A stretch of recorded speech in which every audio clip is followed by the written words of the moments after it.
I am currently standing in Louisville, one of the most populated places in the Project Zomboid map. I have a gunshot wound to my head, I'm schizophrenic, and I've killed at least 140 zombies. I'm here because of a challenge that I have imposed upon myself. What is that challenge? What makes the challenge so difficult?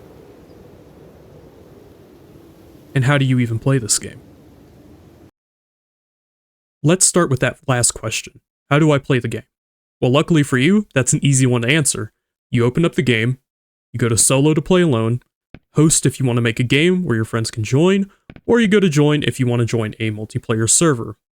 But that's not the question you wanted an answer to. You wanted an answer to how do I do stuff in the game? And that question is one I think is best answered through the lens of a beginner. I've enlisted the help of my friend Ashe to send me footage of him playing the game as he normally would. And it's important to note, Ashe is a complete beginner to the game. He's only played the game maybe 13 hours at most, and that was in multiplayer with me on way easier settings. So, let's see how Ashe plays the game by himself.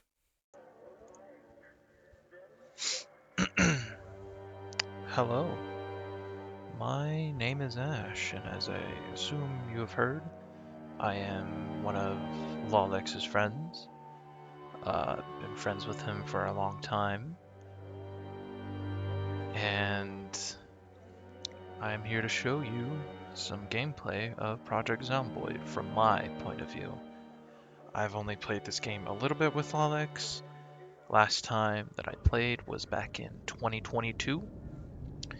It has been almost, 4 years?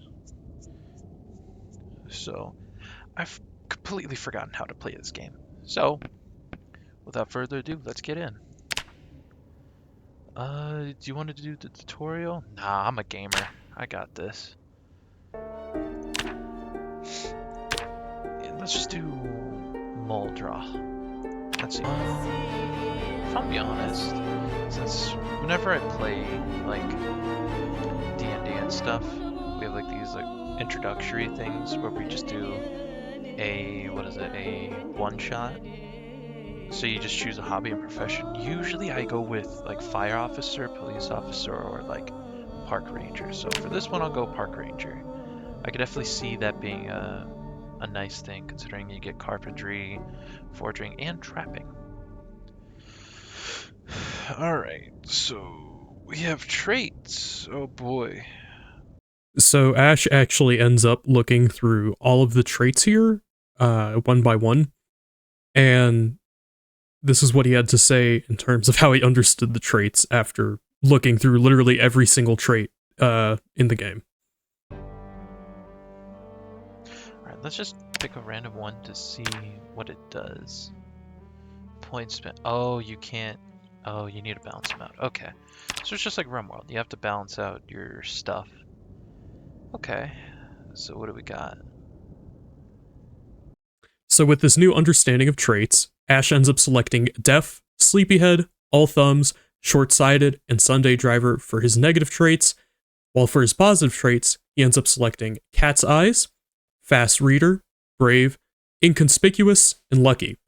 We'll see later on how one of these negative traits ends up getting him killed. Alright, let's see how this goes.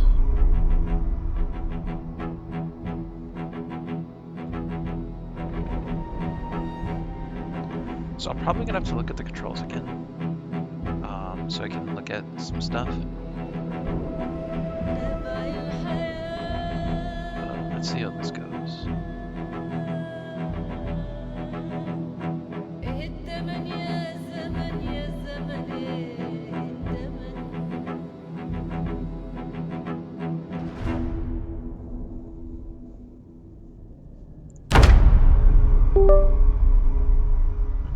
That didn't sound good. So, after Ashe spawns and remakes his character, he finds himself within a house inside a Muldrow. He takes stock of everything inside the house, leaves, and searches the house next to him. Now, the house to his north is actually a survivor house, which is great. And He goes to check it out after checking out the house just south of him, and this begins what I would like to call the beginner panic cycle.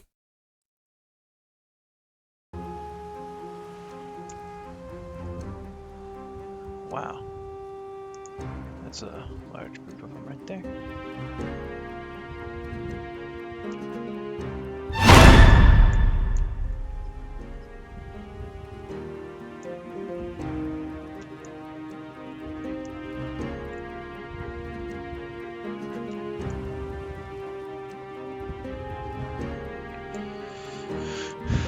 Well, I'll be honest, that scared the shit out of me.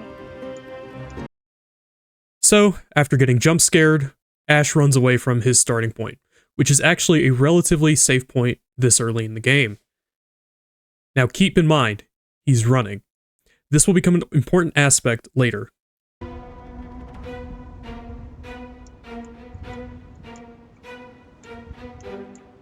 Alright. That is a lot of zombies right there. Holy shit. Oh my god.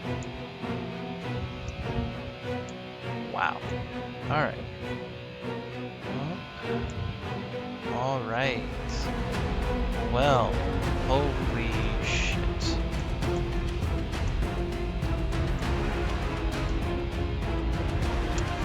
Well, this has been interesting.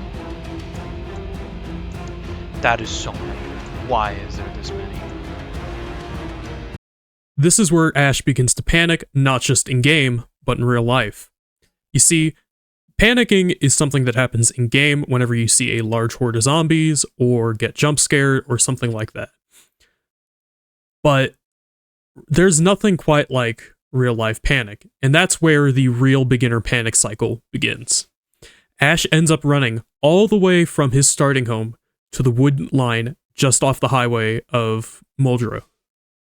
This not only dehydrates him, but it puts him at exertion. So if he does encounter a zombie that he has to fight, he's not going to be able to fight as effectively or at all, depending on his level of exertion. So while we wait for Ashe to reach the tree line, let's talk about what the beginner panic cycle actually is. Upon starting a new game, a help panel will always appear, and most people will instantly close it. But the first thing it says is do not panic and do not run. That's just not talking about your character, but it's talking about you too. You need to not panic in order to not make dumb decisions. For example, if you're not panicking and you don't know what to do, it's okay to not go outside. There's nothing forcing you to go outside. You start usually with at least some food, a couple books to read, and maybe some weapons, maybe some items. In this clip, you can see that I got carpentry stuff, so I start disassembling things to barricade my windows to keep me safe. Usually you would put sheets, but I didn't start with any sheets in this clip. But this is just one example of a million. Of course, there's a million different ways you can panic, and Ashe just happened to panic in a very common way for beginners. So, let's get back to Ashe, and let's see how he's doing after he's reached the tree line. Alright. Did I...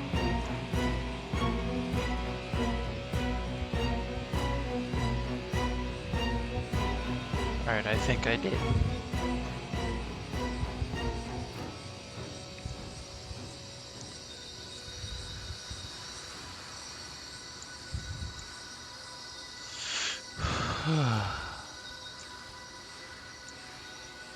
My word.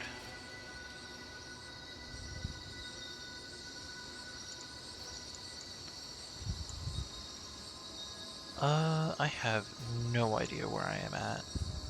Ashe is now completely lost, and while he has a map, he has no idea where to go from here. As you can see, there's a big fog of war that's preventing him from determining where to go next, outside of going back to Muldrow. So, what he ends up doing is stumbling around for a while until he reaches McCoy logging. Hold up for tonight.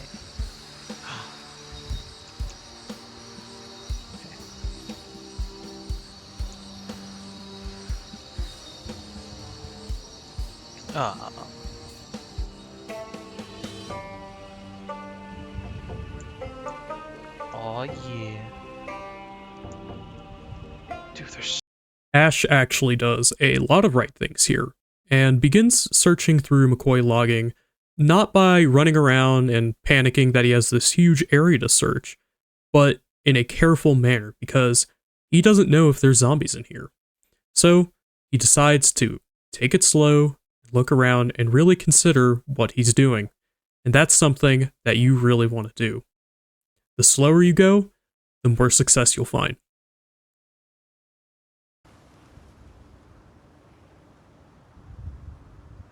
Got wood. Oh, is it nighttime?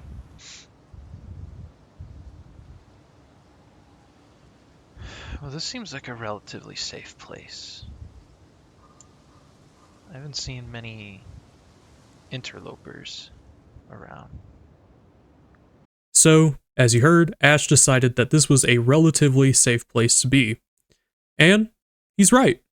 McCoy logging is mostly uninhabited outside of, here and there's zombies. However, that's the most dangerous part of Project Zomboid, as he would come to find out.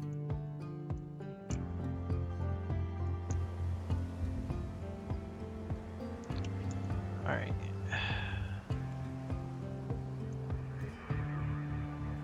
So it seems I'm right here. So if I go down to like this area, I could possibly find like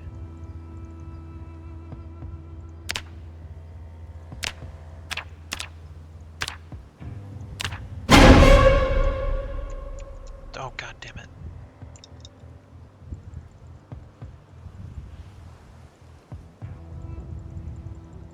Well, that ain't good. Where the fuck did you come from?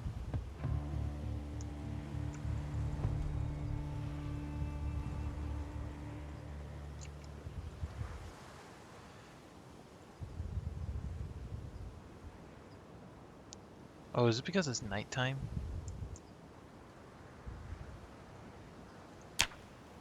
Alright, yeah, that's not looking good.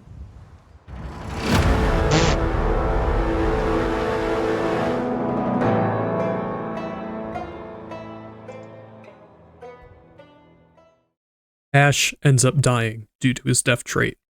Usually you would be able to hear the zombies, but because he chose the deaf trait, he wasn't able to hear the zombie as he opened up his map for a second time. This allowed the zombie to get behind him and get a free bite onto his neck, which instantly killed him.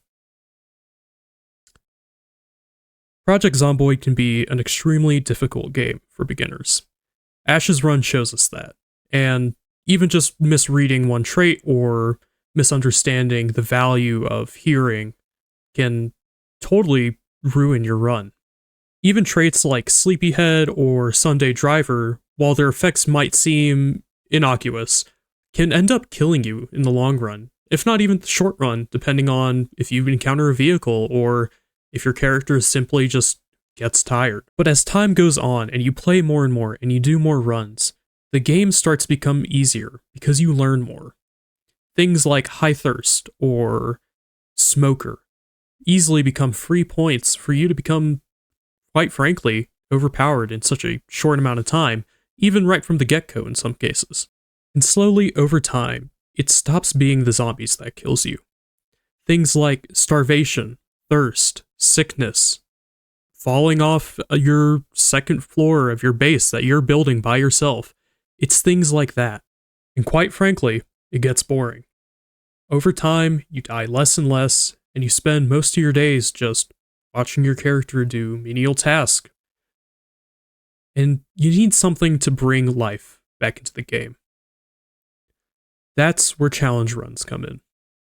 Now that you guys have this simple understanding of the game, I want to introduce what this challenge actually entails.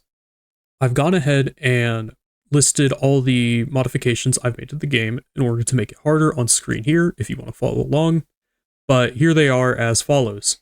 We start in Louisville, which is the most densely populated part of the Project Zomboid map. We're on insane population, meaning there's more zombies overall. All zombies have superhuman strength, meaning they break things easier. They're also tough, which means they die a lot slower and are harder to kill overall. We start with a gunshot wound to the head. We're schizophrenic. There's multiple helicopter events compared to just the one helicopter event that usually occurs, and these helicopter events do more since I installed a mod for that. Most of the time they're going to be disadvantageous to us. There's random blackouts, meaning that power will randomly shut off and turn on until power goes completely out. We have an October start, meaning the weather is colder and winter is coming sooner. There's just overall colder weather, which means no matter what season, the weather will be colder. There's more sleeping events like nightmares. All loot and generators are extremely rare, meaning they're hard to find, just overall. Zombies can destroy the environment and set off house alarms. This might not seem like a huge problem, but it is, because if you're around a house alarm and it goes off, all the zombies will start converging towards the house alarm, meaning they're converging on you at the same time, even if you didn't set off a house alarm. We're playing with the Tetris inventory mod, meaning that I actually have to think about, where stuff goes in my inventory. And there's a Tarkov-like search time, meaning it takes time to look through containers and then think about where they go in my inventory and things like that. Zombies also slowly accelerate into a sprint, which is the hardest part of this challenge. I also forgot to mention that there are random sprinters in the game, so sprinters will just randomly appear sometimes. What you'll notice here is that all of these modifiers kind of feed into themselves. The insane population makes it easier to form hordes, the helicopter attracts the hordes, the slow searching makes it harder to find stuff to fight that horde, the loot being rarer makes it harder to, once again, find loot. Generators being rare makes it harder to sustain yourself. Being schizophrenic, you might drop the loot that you picked up that you're using to fight a horde that's following you. That horde's going to slowly accelerate into a sprint. And overall, it all feeds back into itself. And that's the beauty of this game. This challenge is not one that's preset by the game. You see, Project Zomboid comes with a multitude of preset challenges within the game, and all of these challenges aim to make the game harder or provide some unique way to play the game. But that's the thing. You don't have to use these challenges. You can change so much of this game. You can mold it in a way that fits you. If you want the game to be easier, you can make it as easy as you want. You can make it to where there's even no zombies in the game. Or you can make it as hard as you want. It's something that you can tailor to you specifically. However you want to play, you can play that way. And that's why I enjoy doing challenge runs in this game. Not because I enjoy the game simply being hard for hard's sake or anything like that. I enjoy it because it feels like a personalized experience, one that I've made for myself. And that's not something you get often in games.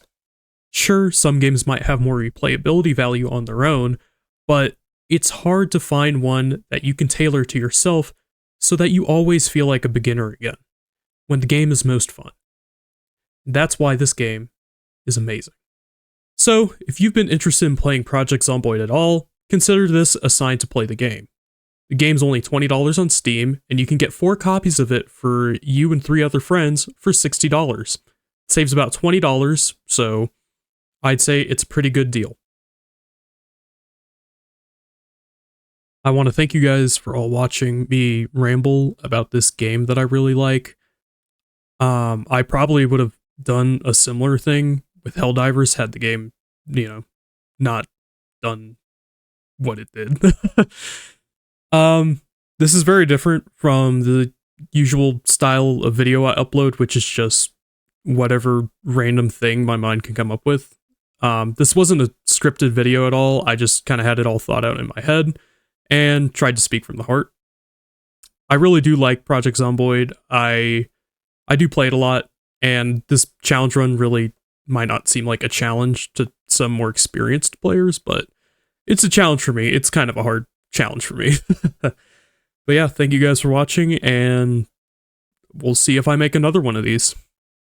Oh, and one more thing, shout out to Ashe. He was a huge help in gathering his footage on his gameplay, because he plays in a very different way than me, and it's something I can't really emulate well. So yeah. Now that's all. Thank you. Bye-bye.